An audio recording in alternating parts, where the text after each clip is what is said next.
James Gunn, you've done it again to me. I released a video talking about some brand new news, which is the castings of Hawkgirl, a Green Lantern, Guy Gardner's Green Lantern that is, and of course Mr. Terrific. But as I'm uploading the video, of course, we get another casting. And I'm not complaining, by the way. It's more content for the channel. I apologize that I'm late, but this isn't nearly as bad as when I was talking about the finalists for Lois and Clark. And then, lo and behold, as that video uploaded, I know a lot of you remember, we literally got the announcement. Hey, at least I spoke about the 3 new heroes, but we have one more, guys. So we're going to break down the latest DC hero who is appearing in Superman Legacy, but also James Gunn, just like what I tackled in yesterday's video, with regards to people thinking, wait, is this Superman movie what I thought was going to be a Superman movie, getting overstuffed with all of these other characters? He has responded to a few of those concerns, and we're going to talk a little bit more about that. So, ladies and gentlemen, if you enjoy DC news, breakdowns, this is the channel for you. I hope you go on to enjoy this video. If you do, please leave me a like. It helps boost this video out there in the algorithm. And hey, consider subscribing for more breakdowns like this. Now, a lot of Gothamites right off the bat here are going to enjoy this one. I mean, I know a lot of you are already aware, but just in case you're brand new,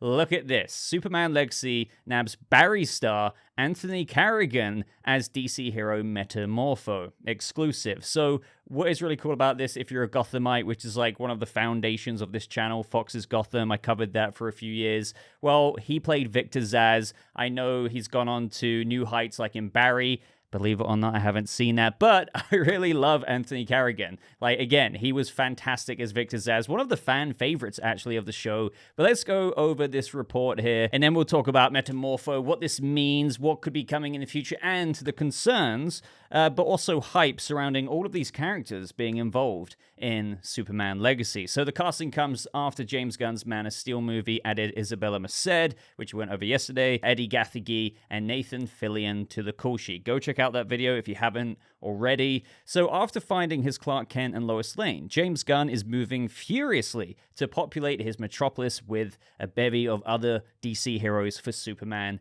Legacy. Anthony Carrigan, fresh off an Emmy nomination for his standout work in HBO's Barry, has been cast as classic DC character Metamorpho, aka archaeologist turned hero Rex Mason. He joins the feature that will formally launch DC's new universe under filmmaker Gunn and his DC Studios co-boss Peter Safran. So this is what's interesting. I might have to do a whole other video on this because I actually haven't spoken about it so much. The deals are being made in the shadow of a looming actors strike. A SAG-AFTRA strike could commence as early as midnight PT July 12th, and if that were to happen, any negotiations between representatives and studios would stop like a speeding bullet hitting the Man of Steel's chest. And again, there's just so much to discuss there. I know many of you are aware of the writer's strike, but what is now turning into as well an actor's strike, and the ripple effects that this will have on so many things, and delays as well, unfortunately. Gunn made some of his choices some time ago, but was waiting to pull the trigger on deals or reveals until after he found his Kent and Lane, which is fair enough.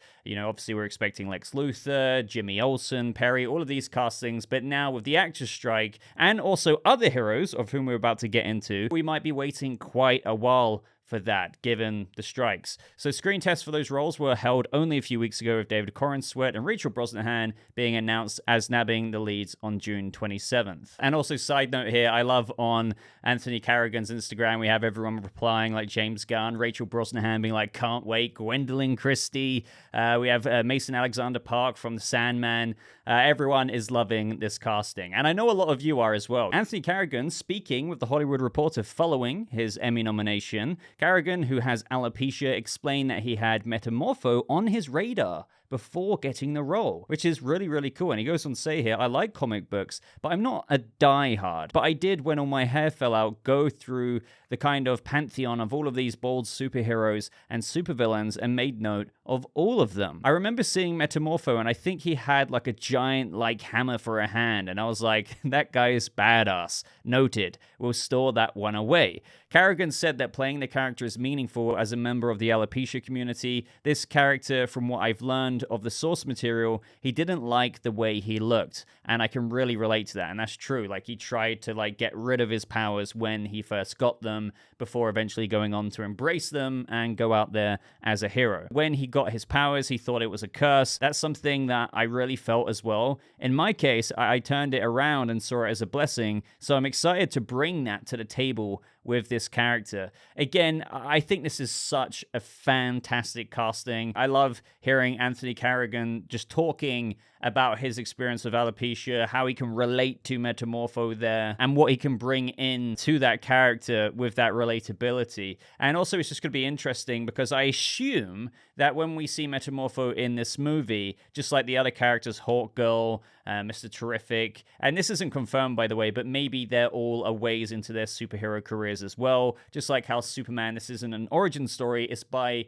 no means a veteran Superman. So maybe Metamorpho has already kind of accepted his powers. He's already tried to get rid of them, but now he's embraced them and has gone out there as a hero. But maybe we're going to get some of that commentary explored into a little bit of his past. Or maybe not. This is the thing. How much time is going to be spent with these other big DC heroes appearing in Superman Legacy? So the Hollywood Reporter goes on to say that Legacy has a release date of July 11th, 2025, and Gunn is still expecting to shoot early next year. The filmmaker is directing and wrote the script, which showcases a world already filled with a slew of superpowered heroes at the time of Superman's arrival. And again, I really like that because Superman may be entering this world, even though he may have been Superman, or he might be in Superman Year 2, but with heroes already out there. I know I've said that so many times, and I know some of you are going to hate me repeating that, but what's cool about it is that these other heroes have already been doing their thing for a while and might not know much about Superman's reputation, so perhaps he actually has to prove himself to his peers, if you will. Not that they'll be, like, putting him down or anything, but it's just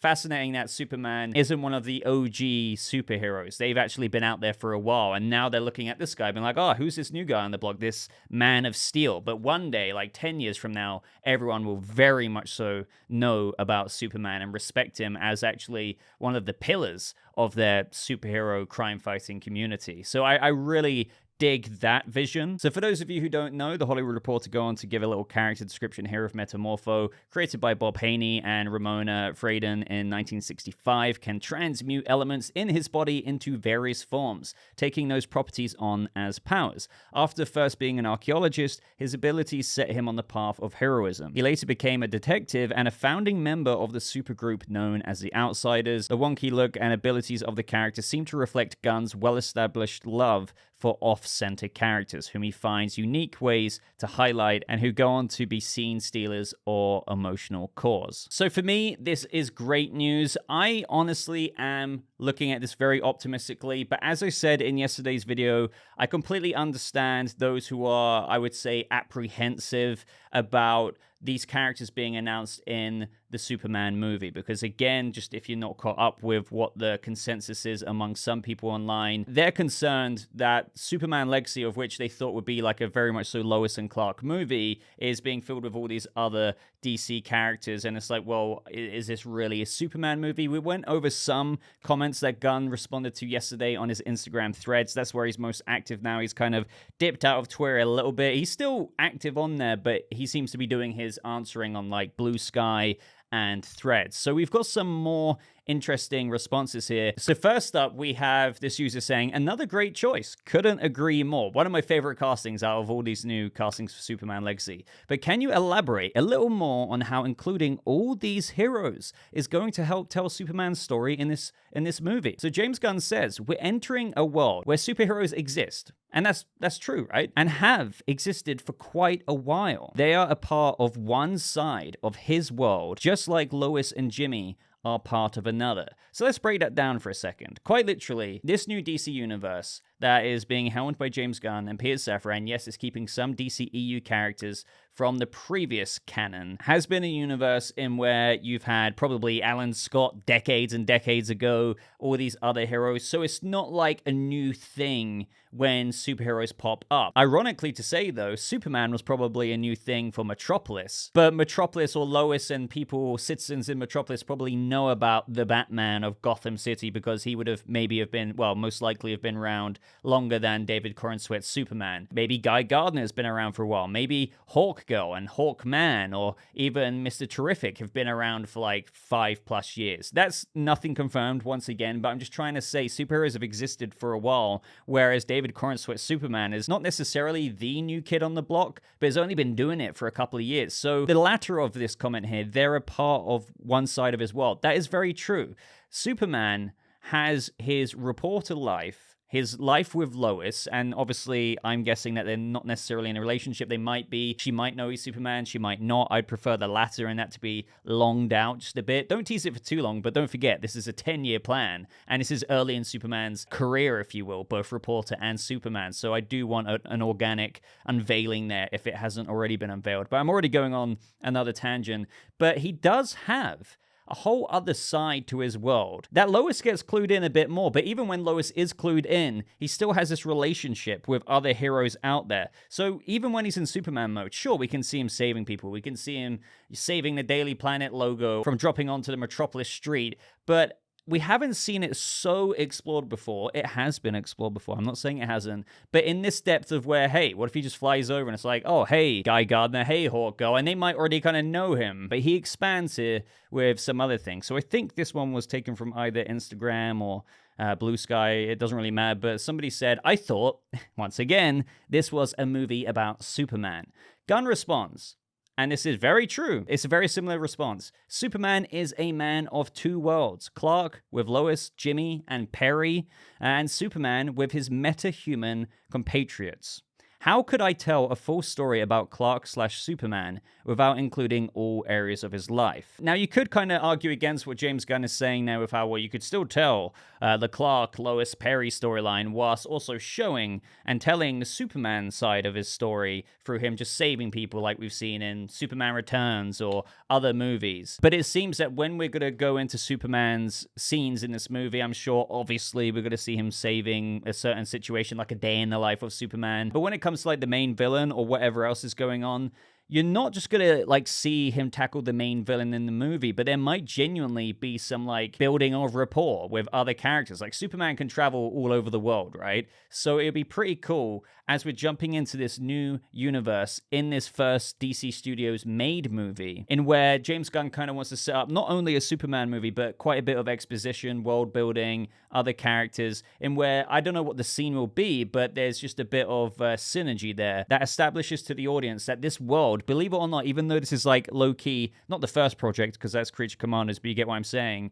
has been lived in for quite a while. And if that's done sparingly, but nicely, not necessarily cameo, but not necessarily prominent key role in the movie, that could be a really cool thing to see. And I really like his response of, you know, the whole Clark and Lois, Jimmy and Perry side of Clark's life, but Superman with his metahuman compatriots.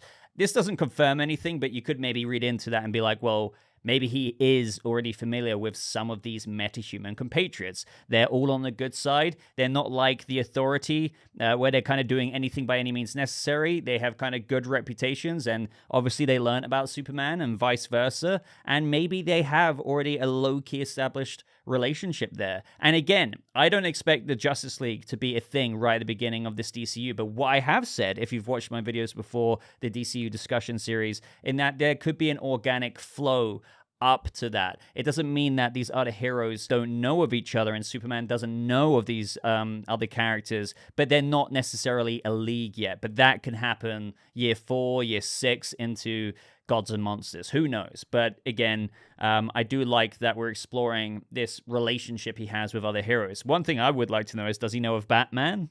I don't know, but I have a good feeling that this isn't the first time he's ever met Hawkgirl. He's ever met Mr. Terrific, but I could be wrong. Maybe one of them in the movie is only just, I don't know, let's just say Mr. Terrific trying out his T-spheres for the first time. But that could be wrong, and he could have already have been Mr. Terrific for like 4 years, 5 years. And once again, guys, a similar concern here. This is the last screenshot and response from Gunn, at least as of when making this video. I hope there's not another thing that comes up. But this user says, I'm a little worried the film will focus too much on setting up other superhero movies. That's something I haven't really mentioned. That being a concern with all these other characters being like, okay, we're going to set up this movie, this movie, this movie, this movie because they're appearing in Superman Legacy. Will the other superheroes have a big impact on the story, or will they just play a small part in the story? I still trust you'll do something clever with it because Guardians of the Galaxy and the Suicide Squad felt so disconnected from everything else in their franchises. Gunn responds, I've never used one movie to set up another movie. The characters are there because they help to tell Superman's story better, not so we can set up separate projects in the franchise. Superman and Lois are the very clear protagonists. And surprise, surprise, believe it or not, in good faith, I do believe this. Because also, one thing we know, at least for now, with the DCU Chapter 1 Gods and Monsters lineup that you're seeing on screen, that runs at least until 2027 with Swamp Thing there. Because if you take into account, with what Safran said of like 2 movies and maybe 2 DCU Max shows releasing a year, there is no Hawkgirl solo project. There is no Mr. Terrific solo project. So I do think that these will be, complementary to the story. And as James Gunn said, at the root of it, when exploring Superman's side, of which we will be exploring Clark's side with Lois, Jimmy, and Perry and stuff, but we will just be seeing, again, without repeating myself so much, this rapport he has with other heroes that in some way, somehow also aid telling Superman's story in this movie. But obviously, Guy Gardner, for example, will likely appear in the Lantern show. That show is focusing on Hal and Jon Stewart, but it seems that they might be changing things up a little bit with how Nathan Fillion, who's like 52, they could make Guy Gardner a little bit older, a little bit more of a harder Lantern on the other Lanterns and whatnot.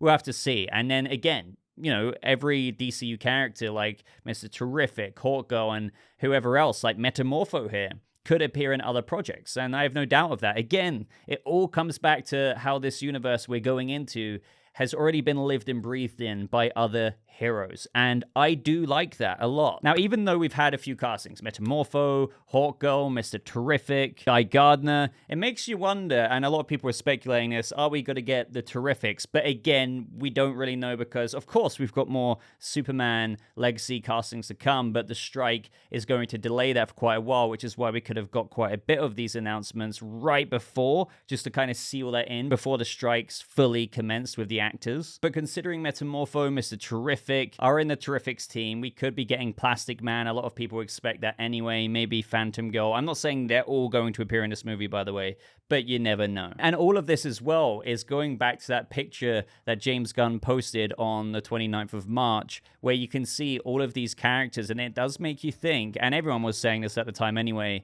that we will likely be seeing most, if not all of these characters at some point in the next 10 years of Chapter 1 and 2 of their new DCU. Obviously, you see Mr. Terrific there, you see Superman, Plastic Man, Metamorpho, obviously Wonder Woman, even though there's no announcement right now of what clearly is going on with her, like she will be in this DC universe. They're a part of the freaking Trinity, and we know WB have said that they want to capitalize on those 3 characters in particular in the future. I mean, of course. But I'm hoping, in the corner there, I see my boy, Oliver Queen. And I am holding out hope. It may be a few years. For all we know, we might not get an announcement for Oliver Queen until like Chapter 2, but I hope he comes. I really do hope that he arrives in the DCU. I know this is kind of unrelated, but when you look at this picture and you see, okay, a lot of these castings are genuinely happening quite early on. I have a few cherry-picking options there. But I would love to know what you guys think of this news. Let me know down in the comments below. I'm feeling good about this. Of course, I don't know if the movie will be good or bad. I have to wait until I freaking see the movie. But at least in vision, I am digging it so long as it is as being described right now by James Gunn. So thank you so much for watching today, guys. Thank you so much for supporting the content. If you got this far, I'd really appreciate that like. Consider subscribing to the channel for more videos like this. But until next time, ladies and gentlemen, thank you so much for watching. I hope you have a lovely rest of your day, and I'll see people of the DCU in the next video. Goodbye.